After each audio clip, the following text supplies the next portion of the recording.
আচ্ছা মা, সালমা কেনই বা রাজুকে রক্ত দিতে যাচ্ছে আর আপনি কেনই বা নিষেধ করছেন? আপনি কি সালমাকে চেনেন? হ্যাঁ, তাহলে শোনো। সালমা, তোর এত বড় সাহস, বাপের বুকের উপর এত বড় কথা বলতে পারলি?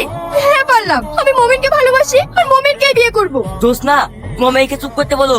হাত পা বেঁধে নদীতে ফেলে দেবো, তবু ওই ভিখারি তোর তোমার সাথে বিয়ে দেবো না। এই শাইনকে ফোন করে আসতে বল, আমি কালকের মধ্যেই ওদের বিয়েটা সেরে ফেলতে চাই। আব্বা, আমি একজন সাবালিকা মেয়ে, তুমি আমার বিয়ে জোর করে দিতে পারো না। আমি ওই মমিনকেই বিয়ে করতে চাই। চুপ, আই আয় আমার সাথে। আজ থেকে তোর স্কুল প্রাইভেট সব বন্ধ। আমার মান সম্মান নিয়ে সিনেমিনি খেলা।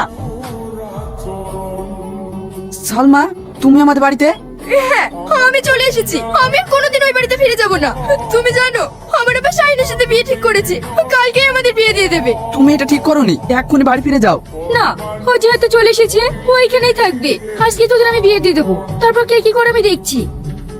হ্যাঁ মধু, তোমার দাদিমার কাছে যাও। বাবু, তাড়াতাড়ি ফিরবি।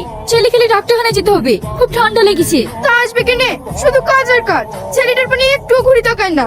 রাগ করো না, আজকে তাড়াতাড়ি বাড়ি চলে আসবো আর আমার সোনার জন্য নতুন জামা নিয়ে আসবো। ঠিক আছে, কি জামা যে আনো তাও দেখবো।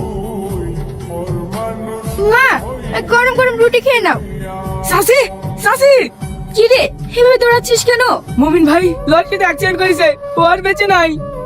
তুই কি বলছিস? আব্বা, তোমরা আমার বাড়িতে? অনেক হয়েছে, আর না। আব্বা, তোমার জামাই অ্যাক্সিডেন্ট করে মারা গিয়েছে। সেটা আমি জানি, আর সেই জন্যই আমি এসেছি। বেরিলে এক্ষুনি আমার সঙ্গে। ওদিকে শাইনের সঙ্গে তোর বিয়ে ঠিক করেছি। ও বিরাট বড় লোকের ছেলে, তোর জীবনটা এভাবে নষ্ট হয়ে যাবে তা আমি হতে দিতে পারবো না। ভাই, হে আপনি কি বলছেন? ও ছেলে, সংসার। আপনার ছেলে আর সংসারের জন্য আমার মেয়ের জীবনটা তো নষ্ট করতে পারি না। তাহলে আপনার মেয়েকে নিয়ে যান।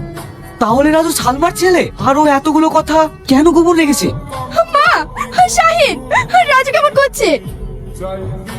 রাজু, খোদা, আমার ছেলেকে তুমি ভিক্ষা দাও। মা!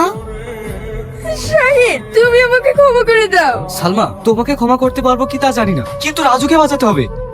মা, রাজু, তুই পারবি না আমাকে আব্বা বলে ডাকতে? তুমি তো আমার আব্বা।